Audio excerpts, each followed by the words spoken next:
இப்போ நம்ம remote control வந்து ஹோமுங்கிற சுவிட்சா நீங்கள் அமுத்துனீங்கன்னா ஹோமுக்கு இது போக ஆரம்பிச்சிடும்.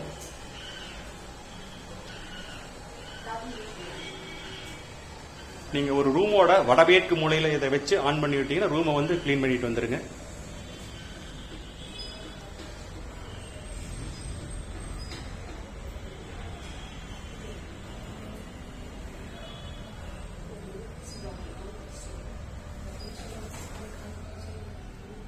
Thank you for watching.